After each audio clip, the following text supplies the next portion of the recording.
Halo semua, di sini kami dari kelompok 4 ingin mempresentasikan tentang laporan audit. Sebelumnya, kami akan memperkenalkan anggota kelompok kami. Yang pertama, Nadila Agustina, yang kedua, Lina Rivera, yang ketiga, Ufa Idayati, yang keempat, Rahma Fira Astuti. Ya, yang pertama kita akan membahas tentang pengertian laporan audit. Laporan audit merupakan hal yang sangat penting dalam penugasan audit dan assurance karena mengkomunikasikan temuan-temuan auditor. Laporan audit adalah tahap akhir dari keseluruhan proses audit. Laporan audit standar tanpa pengecualian dibagi menjadi 7, yaitu 1. Judul laporan, 2. Alamat laporan audit, 3. Paragraf pendahuluan, 4. Paragraf ruang lingkup, 5. Paragraf pendapat, 6. Nama KAO, 7. Tanggal laporan audit. Laporan audit standar tanpa pengecualian diterbitkan bila kondisi berikut terpenuhi. Yang pertama, semua laporan neraca, laporan laba rugi, laporan laba ditahan, dan laporan arus kas sudah termasuk dalam laporan keuangan. Yang kedua, ketiga standar umum telah dipatuhi dalam semua hal yang berkaitan dengan penugasan. Yang ketiga, bukti audit yang cukup memadai telah terkumpul dan auditor telah melaksanakan penugasan audit ini dengan cara yang memungkinkannya untuk menyimpulkan bahwa ketiga standar pekerjaan lapangannya telah dipenuhi. Yang keempat, laporan keuangan telah disajikan sesuai dengan prinsip-prinsip akuntansi yang berlaku umum. Yang kelima, tidak terdapat situasi yang membuat auditor merasa perlu untuk menambahkan sebuah paragraf penjelasan atau modifikasi kata-kata dalam laporan audit. Oke, kategori laporan audit terdiri dari wajar tanpa pengecualian, wajar tanpa pengecualian dengan paragraf penjelasan atau modifikasi perkataan, dengan pengecualian, tidak wajar atau menolak memberikan pendapat. Selanjutnya kita akan membahas tentang laporan gabungan tentang laporan keuangan dan pengendalian internal atas laporan keuangan. Yang pertama, paragraf pendahuluan, ruang lingkup, dan pendapat dimodifikasi untuk menyertakan referensi pada laporan manajemen tentang pengendalian internal atas pelaporan keuangan dan ruang lingkup pekerjaan auditor serta pendapat tentang pengendalian internal atas pelaporan keuangan. Yang kedua, paragraf pendahuluan dan pendapat juga mengacu pada kerangka kerja yang digunakan untuk mengevaluasi pengendalian internal. Yang ketiga, laporan itu menyertakan paragraf sesudah paragraf ruang lingkup yang menetapkan pengendalian internal atas pelaporan keuangan. Yang keempat, laporan itu juga menyertakan paragraf tambahan sebelum paragraf pendapat yang menyatakan keterbatasan yang melekat dari pengendalian internal. Yang kelima, meskipun pendapat audit atas laporan keuangan mencakup banyak periode pelaporan, asuransi manajemen tentang efektivitas pengendalian internal adalah untuk akhir tahun fiskal yang paling baru. Dan penyebab paling penting dari penambahan paragraf yang pertama, tidak adanya aplikasi yang konsisten dari prinsip-prinsip akuntansi yang berlaku umum atau GAAP. Yang kedua, keraguan yang substansial mengenai kelangsungan perusahaan. Yang ketiga, auditor setuju dengan penyimpangan dari prinsip akuntansi yang dirumuskan. Yang keempat, penekanan pada suatu hal atau masalah. Yang kelima, laporan yang melibatkan auditor lain.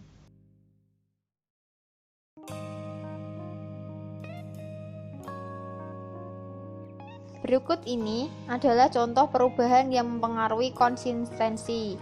Yang pertama, perubahan prinsip akuntansi, seperti perubahan metode penilaian, persediaan dari FIFO dan LIFO. Yang kedua, perubahan entitas pelaporan, seperti penambahan perusahaan baru dalam laporan keuangan gabungan.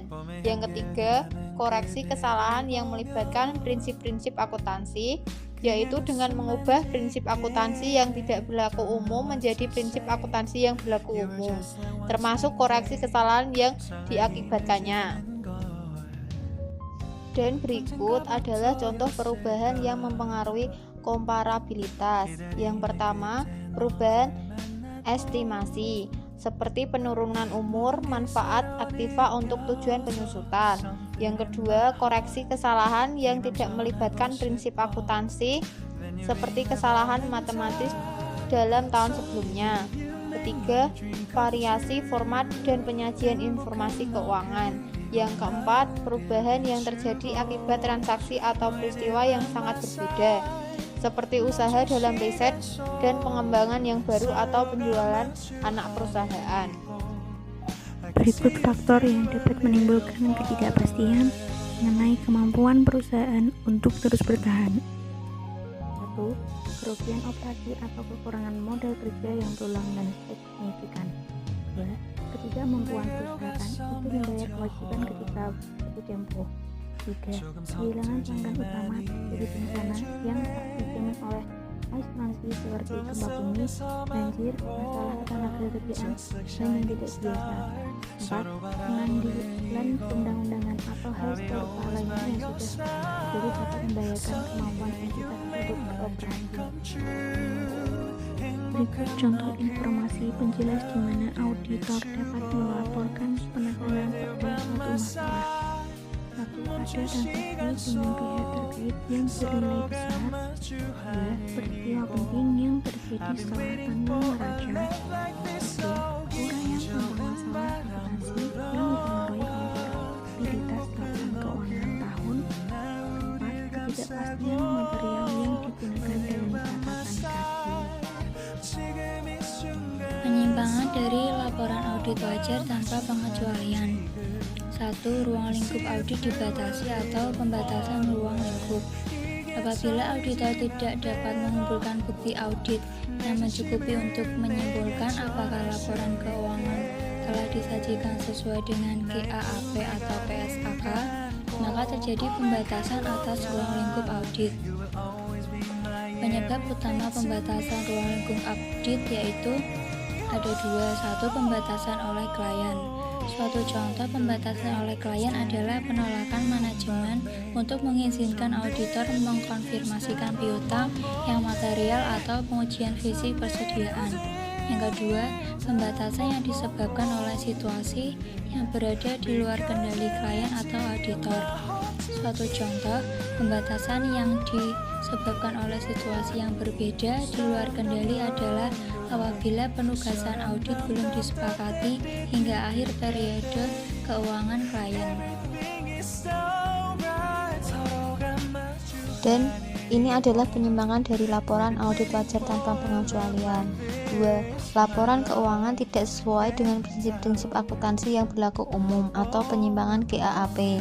Sebagai contoh, jika kalian bersikeras menggunakan biaya pengganti untuk aktiva tetapnya atau menilai persediaannya pada harga jual ketimbang biaya historis, maka diperlukan penyimpangan dari laporan wajar tanpa pengecualian apabila prinsip akuntansi yang berlaku umum diterapkan dalam konteks ini.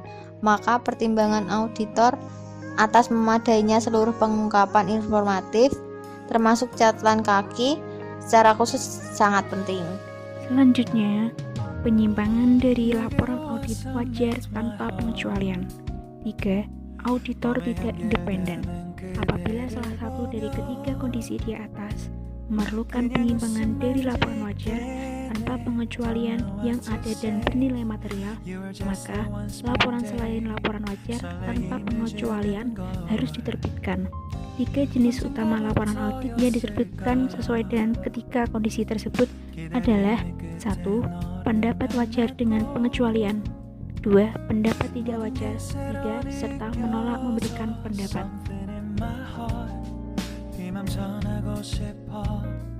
Oke, laporan pendapat wajar dengan pengecualian qualified opinion dapat diterbitkan akibat pembatasan ruang lingkup audit, kelalaian untuk mematuhi prinsip akuntansi yang berlaku umum. Laporan pendapat wajar dengan pengecualian dapat diterbitkan hanya apabila auditor menyimpulkan bahwa laporan keuangan secara keseluruhan telah disajikan secara wajar. Oleh karena itu, pendapat wajar dengan pengecualian dianggap sebagai penyimpangan yang paling ringan dari laporan wajar tanpa pengecualian. Pendapat tidak wajar adverse opinion digunakan hanya apabila auditor yakin bahwa laporan keuangan secara keseluruhan mengandung salah saji yang material atau menyesatkan sehingga tidak menyakitkan secara wajar posisi keuangan atau hasil operasi dan harus sesuai dengan prinsip akuntansi yang berlaku umum GAAP. Selanjutnya, menolak memberikan pendapat disclaimer of opinion diterbitkan apabila auditor tidak dapat meyakinkan dirinya sendiri bahwa laporan keuangan secara keseluruhan telah disajikan secara wajar. Kebutuhan untuk menolak memberikan pendapat akan timbul apabila terdapat pembatasan ruang lingkup audit atau terdapat hubungan yang tidak independen. Menurut kode perilaku profesional antara auditor dengan kliennya, auditor juga memiliki opsi untuk menolak memberikan pendapat pada masalah kelangsungan hidup. Contoh penolakan memberikan pendapat hanya dapat terjadi apabila auditor kurang memiliki pengetahuan atas penelitian laporan keuangan.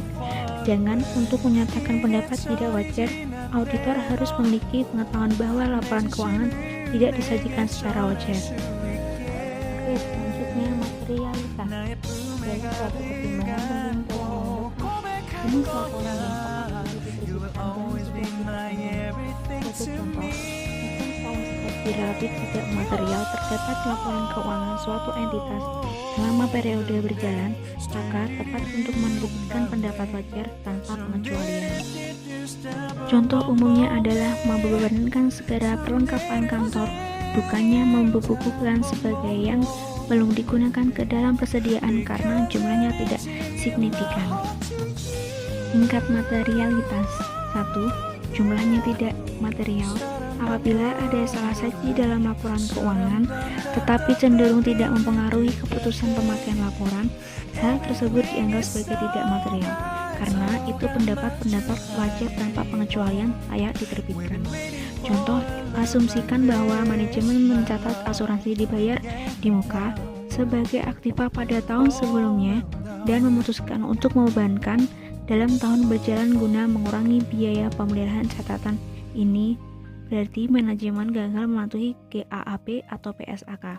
Tetapi jika jumlahnya sedikit maka salah saji tersebut tidak material dan laporan audit wajar tanpa pengecualian standar tepat untuk diterbitkan.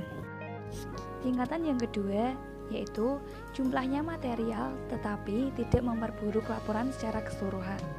Terjadi apabila salah saji dalam laporan keuangan akan mempengaruhi keputusan para pemakai laporan itu, tetapi laporan keuangan secara keseluruhan tetap disajikan secara wajar dan karena masih berguna.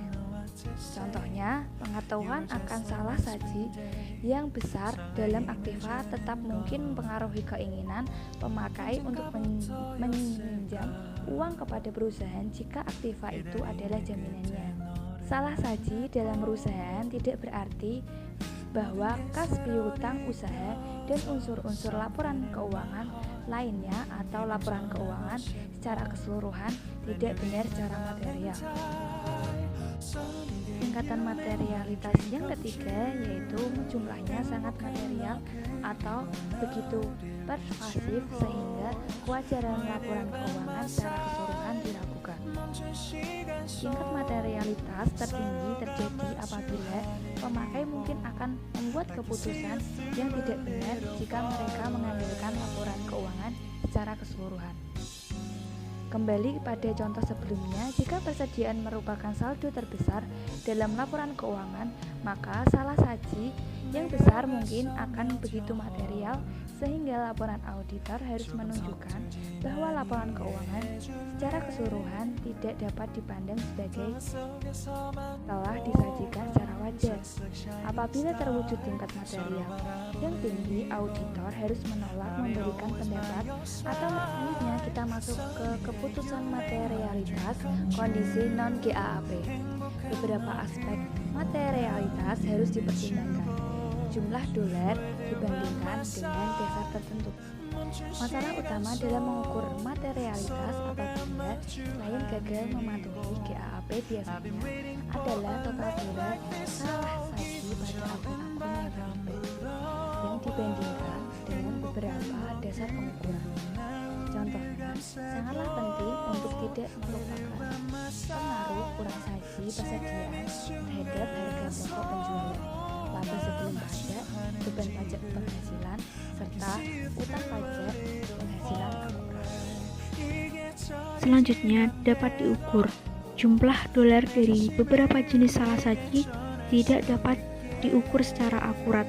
Sebagai contoh, keengganan klien untuk mengungkapkan suatu tuntutan hukum yang sedang berlangsung atau akuisisi perusahaan baru yang dilakukan setelah tanggal neraca adalah sulit bahkan tidak mungkin untuk diukur dalam satuan uang. Selanjutnya, sifat kos. Keputusan seorang pemakai laporan mungkin dipengaruhi juga oleh jenis salah saji.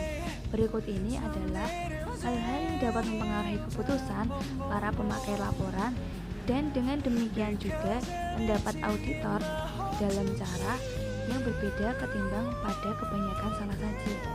Yang pertama, transaksi ilegal atau curang. Yang kedua, suatu pos yang secara material dapat mempengaruhi beberapa periode di masa depan, walaupun salah saji termasuk tidak material apabila hanya di periode berjalan yang dipertimbangkan. Yang ketiga, suatu pos yang mempengaruhi psikis, atau sebagai contoh, pos yang mengubah kerugian yang kecil menjadi laba yang kecil, mempertahankan tren laba yang meningkat, atau mengusahakan laba melebihi harapan para analisis. Yang keempat, suatu pos mungkin penting dalam kaitannya dengan konsekuensi yang mungkin timbul dari kewajiban kontraktual. Sebagai contoh, pengaruh kegagalan mematuhi pembatasan utang dapat mengakibatkan penarikan pinjaman yang material. Selanjutnya, keputusan materialitas kondisi pembatasan ruang lingkup audit. Apabila terjadi ruang lingkup audit, laporan audit dapat berupa pendapatan wajar tanpa pengecualian, ruang lingkup, dan pendapatan wajar dengan pengecualian atau menolak memberikan pendapat, tergantung pada materialitas pembatasan ruang lingkup audit tersebut. Sebagai contoh, jika utang usaha sebesar 400 belum diaudit, auditor harus mengevaluasi salah saji yang potensial terhadap laporan keuangan. Penyebaran salah saji yang potensial ini juga harus dipertimbangkan. Selanjutnya, kategori utama pembatasan ruang lingkup audit. Pembatasan yang disebabkan oleh klien dan disebabkan oleh kondisi-kondisi yang berada di luar kendali maupun auditor. Kedua, pembatasan ruang lingkup tersebut memiliki pengaruh yang terhadap laporan auditor, tetapi interpretasi materialitasnya mungkin berbeda. Jadi, proses pengambilan keputusan auditor untuk laporan audit, para auditor menggunakan suatu proses yang tersusun dengan baik dalam memutuskan laporan audit yang tepat pada serangkaian situasi tertentu. Auditor harus menilai apakah ada kondisi yang memerlukan penyimpangan dari laporan wajar tanpa pengecualian standar. Jika ada, auditor kemudian harus menilai materialitas kondisi tersebut dan menentukan jenis laporan audit yang tepat. Menentukan apakah ada kondisi yang memerlukan penyimpangan dari laporan wajar tanpa pengecualian standar. Para auditor mengidentifikasi kondisi-kondisi tersebut ketika mereka melaksanakan audit dan mencantumkan informasi tentang kondisi itu dalam film audit sebagai bahan diskusi guna untuk jika kondisi tersebut tidak ada, auditor akan menerbitkan laporan audit wajar tanpa pengecualian standar. Memutuskan materialitas untuk setiap kondisi. Apabila ada kondisi yang memerlukan penyimpangan dari pendapat wajar tanpa pengecualian standar, auditor mengevaluasi pengaruh potensialnya terhadap laporan keuangan. Untuk penyimpangan dari GAAP, ruang lingkup audit, auditor harus memutuskan antara tidak material, material atau sangat material. Kecuali tidak adanya independensi, auditor hanya diperlukan pembedaan antara tidak material atau material. Menuliskan laporan audit. Bagian besar kantor akuntan pemberi memiliki template komputer yang berisi kata-kata yang tepat untuk situasi yang berbeda guna membantu auditor menuliskan laporan audit. Sebagai contoh, jika ada pembatasan ruang lingkup audit dan situasi yang membuat auditor tidak independen, maka pembatasan ruang lingkup audit tersebut tidak perlu diungkapkan. 1. Auditor tidak independen serta mengetahui bahwa perusahaan tidak mengikuti prinsip-prinsip akuntansi yang berlaku umum. 2. Terdapat pembahasan ruang lingkup audit dan ada keraguan yang substansial tentang kemampuan perusahaan untuk terus bertahan. 3. Terdapat keraguan substansial tentang kemampuan perusahaan untuk terus bertahan. 4. Terdapat deviasi penyimpangan terhadap GAAP dalam penyusunan laporan keuangan dan prinsip akuntansi lainnya. Jumlah paragraf dalam laporan. Banyak pembaca laporan menginterpretasikan jumlah paragraf dalam laporan audit sebagai tanda yang penting tentang apakah laporan keuangan telah benar. Laporan audit 3 paragraf umumnya mengindikasi bahwa tidak ada pengecualian apapun dalam audit. Akan tetapi, laporan audit 3 paragraf juga diterbitkan apabila penolakan memberikan pendapat diterbitkan akibat pembatasan ruang lingkup audit, atau dikeluarkan laporan wajar tanpa pengecualian yang melibatkan auditor lain. Lebih dari 3 paragraf mengindikasikan beberapa jenis kualifikasi atau memerlukan penjelasan. Dampak e-commerce terhadap laporan audit. Kebanyakan perusahaan publik memberikan akses ke informasi keuangan melalui webnya. Para pengunjung web perusahaan dapat melihat laporan keuangan tertentu perusahaan yang telah diaudit termasuk laporan auditor.